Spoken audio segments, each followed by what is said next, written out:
Hey there. This is going to be an energy read in honor of the Scorpio new moon.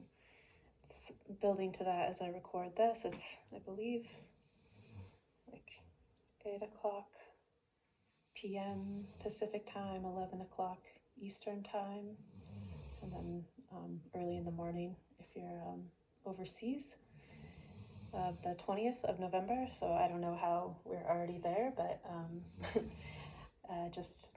I just invite you to take a deep breath and tune into the images on the cards.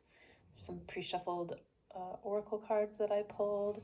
We've got deep cellular healing and I remember. So I would just like you to breathe, tune in, and see what you notice, what arises for you when you hear me say the names of the cards, and just look at the images.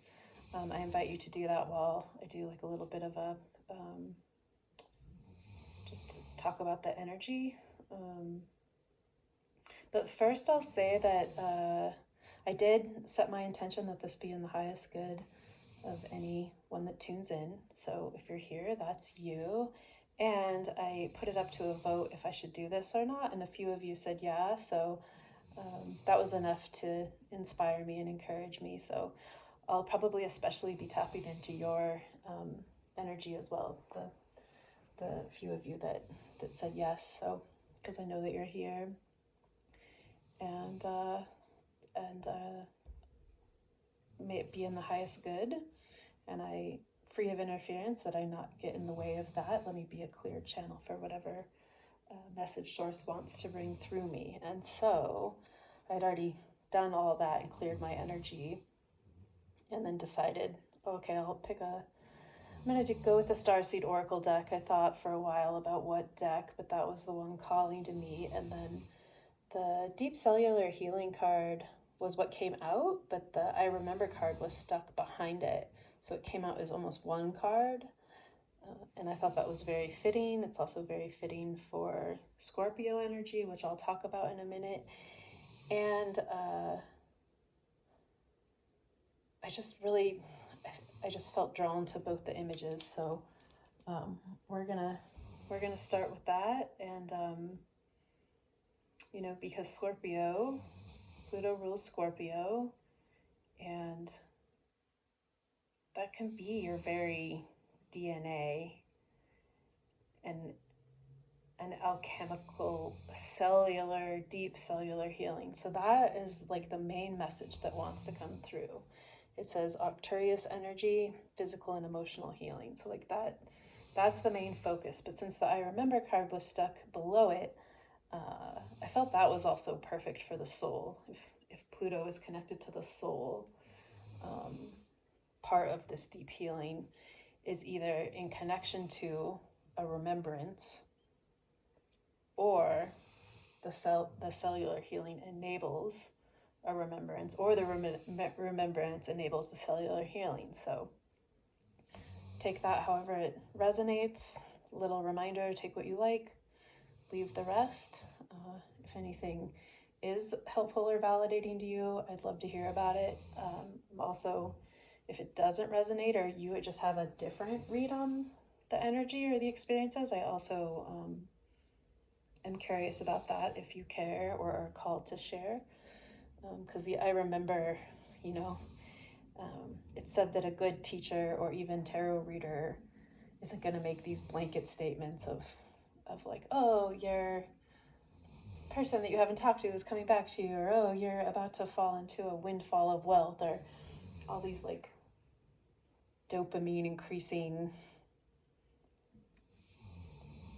things you could say. It's more like the strong teacher is going to help you remember what you already know and question things. So I would like to do that as a grounded reader, not a gimmicky reader. Authenticity is really important to me in that regard. So this card talks about the soul plan and the fated life versus the destiny life. So, and that screams Carl Jung to me. What's the quote? We don't become light by imagining figures of light. We make the darkness conscious, right? So we're in a dark new moon, no moonlight. Moon and sun are together in Scorpio. They're the last degrees of Scorpio.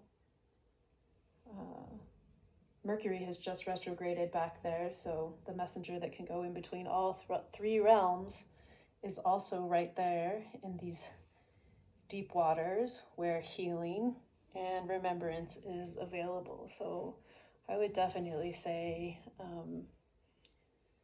in the window of the next few days, that's extra potent. I mean, you can do this work anytime, but I mean, she's looking into a pool and looking down and in, and then this woman is also looking down and in. Both have light in the heart, and also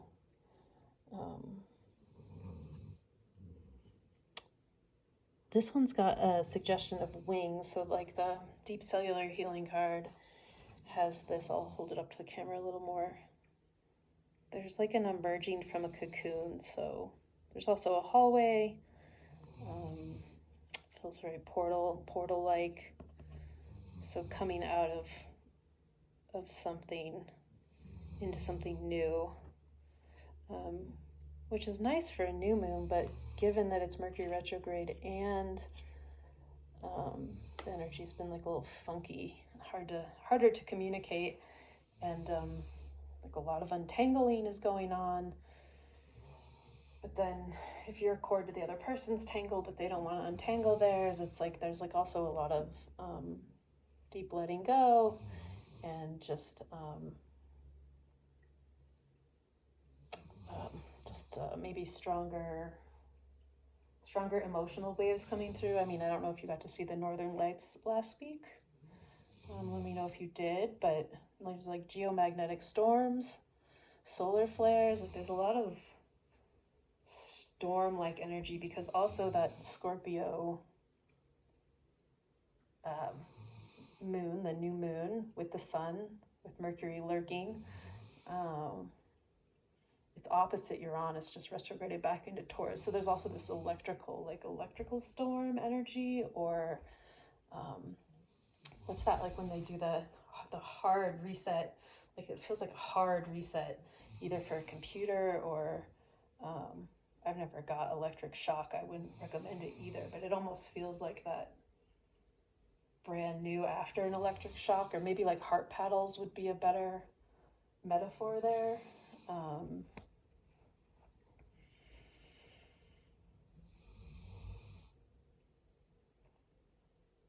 But there's something new wanting to emerge, while at the same time looking within to call forth what is that ancestral deep cellular healing, because I'm hearing you might be doing cellular healing for your ancestors as well at this time. And then there are also in your DNA looping back what you need to remember right now. So I would also actually suggest taking some time to maybe light a candle and just sit and contemplate the remembrance of what does your soul, spirit, energetic field, ancestral line like want you to be in touch with right now, want you to remember. Oh, and then the other part of this card too was that the fated life versus the destiny life with Carl Jung also, like what we don't resolve in our own consciousness shows up as fate, or we call it fate, but it's really just the unhealed psyche playing itself out in the physical, which it's also helpful to remember with the astrological planets, that if you can't hold your own inner shame or displaced emotions, well, you'll displace them onto someone else if you can't make space to feel them yourself, which is why it's good to be able to do that. And that's where the healing can happen, because they say that like to feel an emotion takes 90 seconds from beginning to end. Like set a stopwatch, let it come up, it passes, and then you get that clarity of heart and this newness that wants to come through, and this groundedness and a remembering. If you can remember to not do that, I'm sorry, and push it away, and I don't want to make someone else uncomfortable or myself uncomfortable. I think there's also a fear of it'll go on forever if I allow it. 90 seconds. If you keep ruminating beyond something beyond that, or if the feeling keeps like coming up, there might be like a re-traumatization happening. There might be some deeper trauma, but that's still that you might need professional help or other resources to work through in a safe way. But I'm also thinking of like inner child healing.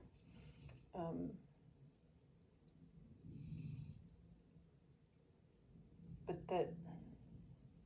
that's still information too that can lead to really like the deep healing. And then wherever the triggers have come up, it's just been like a very trigger happy Mercury retrograde. Also information about what still needs healing. And then with the Mercury retrograde, there can be that like, I thought I already did this. Like, why are we back to this again? But just a reminder, you're on the spiral and you're coming at it with a new perspective. And it's just encouragement to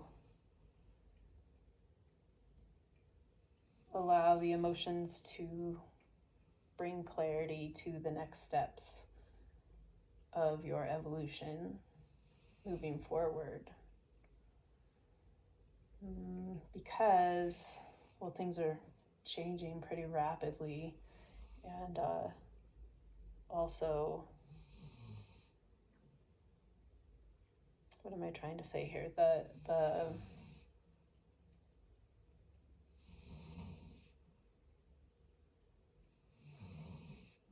How did I hear this in this one book? Like, if you want to change what's in the mirror, you don't try and change what's in the mirror, you change what's in you, and then the mirror changes. And so,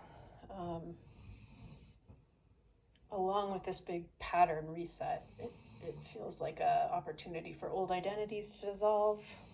And that might mean saying goodbye to certain relationships. That might be the really hard thing that's happened prior to this deep cellular healing.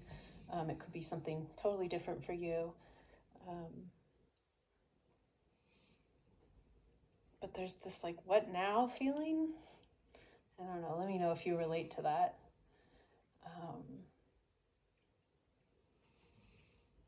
And this, like a slate being wiped clean, like a baseball slate, and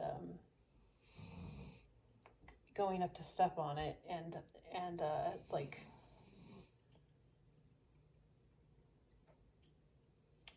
to take your best swing. This is not a good metaphor at all. Let's scrap the baseball metaphor, but the fated life versus the destiny life is like, is your unhealed stuff coming up in the external world to work through it that way, or do you just want to go straight to the source, work through it, and then new opportunities can possibly come through in new directions. Mars is in Sag, just like, let's be in our truth, let's go. But then Mercury and Uranus are opposing each other, and one's the higher octave of the other, and they're kind of dragging us back to where we're just reflecting and thinking and maybe processing like a recent shock or trauma. So Mars ends up being this kind of weird, restless energy is how I've been feeling it, but it's in my 12th house. That might be different for you. So having said all that, I'm not sure if I'm going to read these out of the book or not. I highlighted them. Let me just scan it.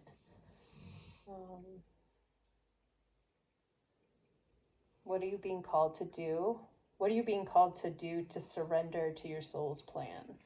So when I said sit in contemplation, I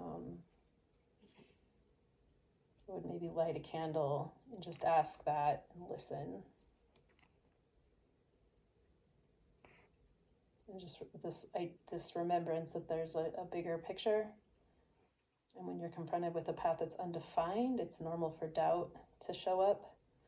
but it's a certain sign you're actually facing your soul's greater plan. So every hero in his life or journey comes eye to eye with doubt. The only way around it is through it, and it's all a part of everything. So that was the very last paragraph of the whole thing, but there's also a message of, if you're at a crossroad, facing a career change, new relationship, difficult decision, something else that requires courage and faith. I feel like the word courage keeps coming up over and over again with heart. I almost have a resistance to that word, when people are like, oh, what doesn't kill you makes you stronger. It's like, I don't necessarily want to hear that, but there has been a theme of like what matters, fight for what matters, and if things don't look clear, to have faith. So that feels really significant in relation to the I Remember card. And then the deep cellular healing is just this reminder, like your body just needs the right conditions, right? Like you wouldn't yell at a plant if it wasn't growing, right? You'd make sure it was having the right amount of water, the right amount of sun. Like, what does it need? So what conditions do you need? And it also says, if you're suffering from a mystery or chronic illness, don't allow yourself to think you've done something wrong. It's pretty difficult to navigate health this day and age. But the card's calling you for practical ways to prioritize your health, to be kind and tender to your miraculous body, and to give yourself the grounding and care you need. Put your body first and nourish yourself as you would a newborn. Be just as tender. So yeah, it's just saying, like, do you need to ask for help, support? If you're navigating anything emotionally that's being experienced, or maybe there's a change in routine that needs to happen, something to support your emotional well-being. And it says the Octurians are a galactic group of beings who have mastered deep cellular and emotional healing. And they want you to know it's possible to feel vibrant in your body and well in your skin, to have your cells return to effervescence and vitality, to find calmness and contentedness, and to have a soothed nervous system and a tranquil heart. So, that actually feels complete as far as a message coming through of light in this it's just strange energy we find ourselves in. I also, when I was thinking about contemplating doing a reading this morning when I was in the shower, was just seeing, like, if you were doing a load of laundry, like right when all the water's like draining. Most laundry systems you can't see where it's draining, but I did live somewhere once where you could see it drain into this special sink. So it's like all that gross, dirty water is getting washed away. And that's good. Like, let it go down the drain, encourage it, be in touch with it. And then this, like, looking forward to, like, clean, fresh clothes. Like, I really feel that, especially with the Sagittarius energy around the corner. But, like, the end of Scorpio is this, like, draining of the gross water. But because it's opposite Uranus, it's also like, well, let's check and see if what's in the dryer is dry yet. And then you have, like, forgotten to put in a dryer sheet or something, and it's got all that, like, electrical static, and then you're out of dryer sheets. So then it's just kind of this weird electrical storm. But energy can move faster than normal, and there's potential for deep level healing, clearing, healing after honoring, acknowledging, allowing or processing the emotions. 90 seconds. It's hard to remember when you're overwhelmed or flooded because our, like, psyche tricks us into thinking it's going to always be that way. And I would even say, if that's happening for you, that's a complex PTSD. Like, that's an emotional flashback where a child had no sense of time. And so an instant felt like being stranded at sea forever. So sometimes when we're pulled in, it's really hard to remember, but these, like, little clues can also help. And I don't know what's going on with my throat here, but the candle lit says, remember your why. It's also very Scorpio. See, there's the remember theme. So maybe something I've said has helped you remember something. Maybe that's just the nudge for you to dig a little deeper into that.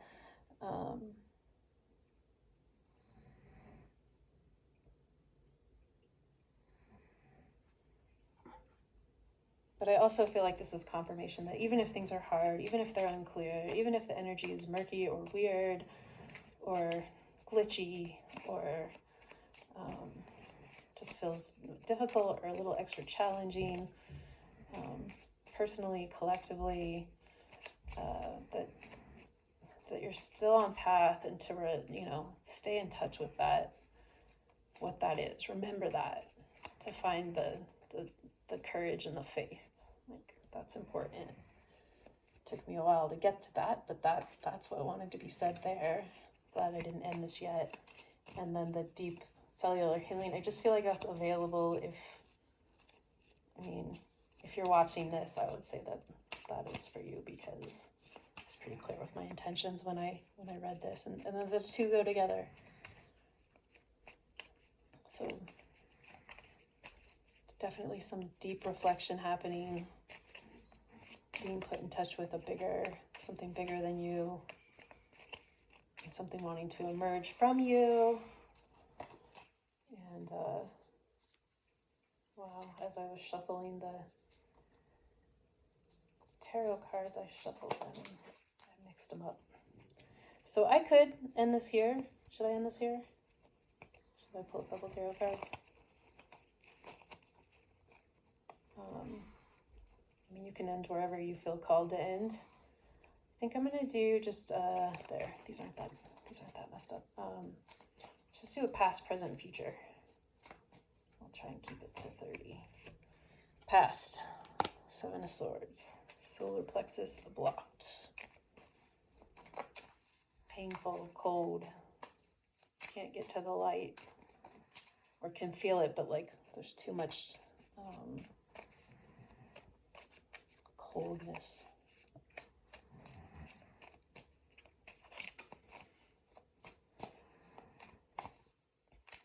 Mental. I don't actually like seeing this sword on like these cards. It looks very phallic, and then like this is like bringing in this energy from these two cards. Wow, this card wanted to come out, so I'm not going to ignore it, but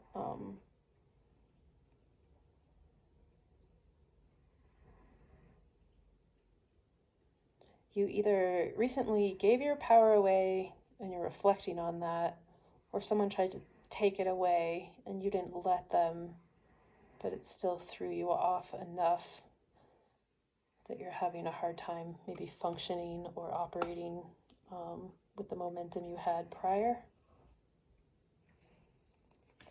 But the way out is through.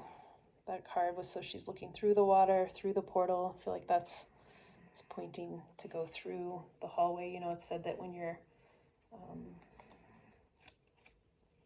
healing and recovery, that sometimes you're just out in the hallway. You don't know where the hallway's going. It's that ambiguous. I feel like we're all sort of in a hallway right now. But that yellow light is your sun, is your purpose, is your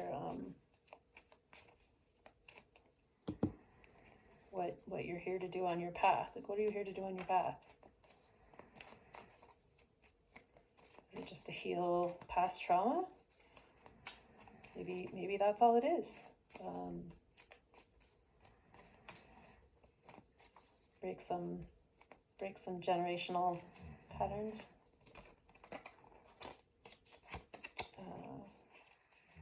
Okay, so just going on and on. Past, present, future. What's the present?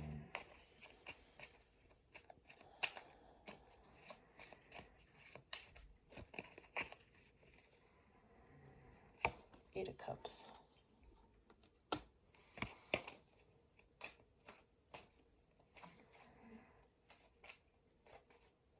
It's interesting. If you look at the video, right, it looks like the way I set it down. The light in her heart is shining into this pool, but this cup, the eighth cup, is about to fall. And that cup is about to, it's almost like the water is returning. Makes me think of that, like the soul will always make its way home.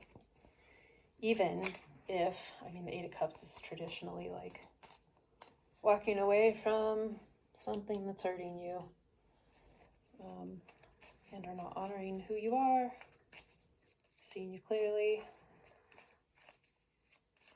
possibly projecting onto you something that isn't true. And this Eight of Cups card is like, you can almost, well, if it was going to fall on the concrete, you would almost hear like, oh, it's going to, that ceramic is going to crash. But since it's falling into the deeper pool, what do you need to let go of to get in touch with your greater soul's plan, and maybe anything that's been painful or difficult is actually secretly about to put you in touch with that, or it already has put you in touch with that. Surrender too. This card, she's very surrendered. Here she's more serene, right? And something's in process, in rest and rejuvenation. Something's about to emerge, but then here there's this like, what am I really being called or put to task at right now? And hopefully that the healing that's happening can help assist that, even though it's been kind of a really bumpy ride, energetic. All right, Page of Swords, Messenger, got some cat-like energy.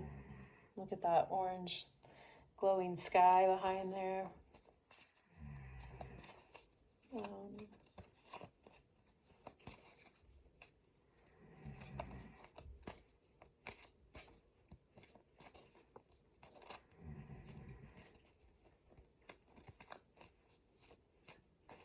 Almost like this feminine power messenger, taking a bath in that water, cleansing again. Cleansing has been a big theme. So with that, I will just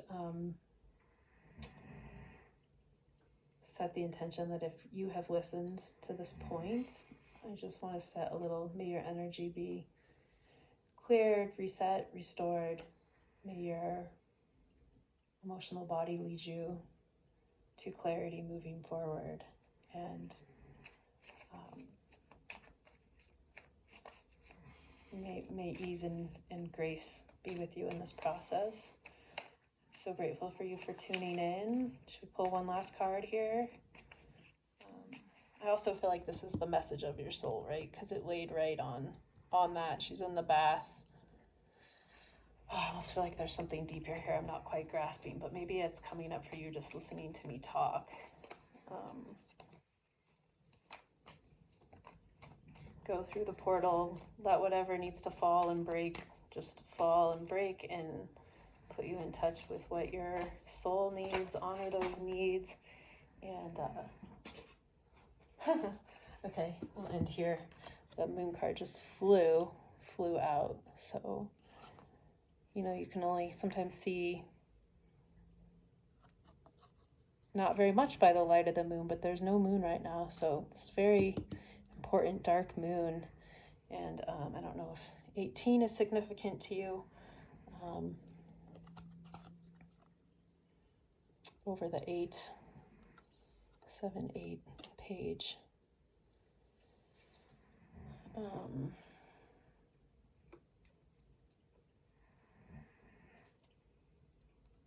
The moon card in this deck is very Egyptian, and I feel like there's some ancient energy also here to access. That moving with uncertainty, moving in the darkness, knowing the new, even your own inner identity can be new, right? Like someone was like saying, get rid of all your clothes if you're a Sagittarius, and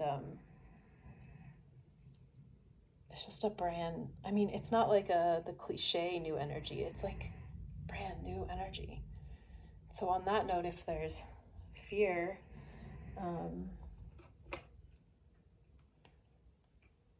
so also a reminder to sit with the fear, sit with the emotions.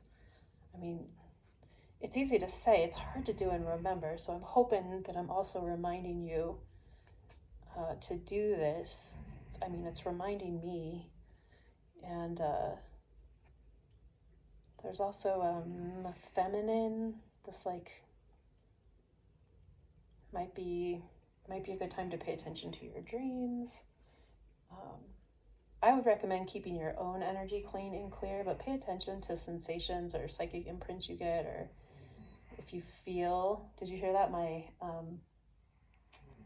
humidifier just went beep, it just turned off, but I would say that's a confirmation of like, if you get like I was about to say like a fleeting feeling of maybe an ancestor coming to visit, to lean into that and trust your intuition.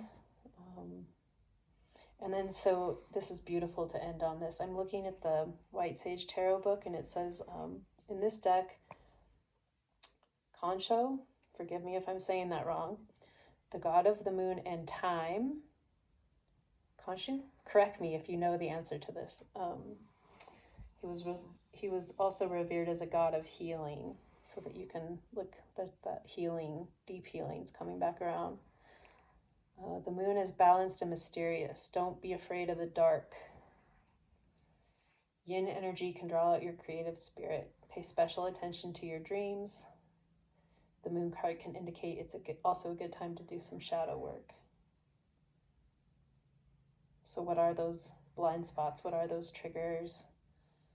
What is the difficult feels? Where is the place you're resisting that you'd rather not go? You know, even who's the person that's maybe bothering you or you're having the most challenge with? Because like I was saying before, sometimes if, you know, the subconscious is a very deep, mysterious process, and the moon rules the subconscious. So, you know, you might be doing everything you can to own or hold something, but it shows up in the external. And to just, I would just encourage you to work with everything as a dream. And then, you know, we could bring in Eckhart Tolle too, as a reminder of don't make an enemy out of the present moment, befriend it, and then go from there. But some of that is honoring and acknowledging what is up and being able to feel and work with it. So if you're doing that, I really commend you. And that's really the energy. There's some strong energy to work with at this time. And 33322 on the screen feels like a very appropriate place to end this. So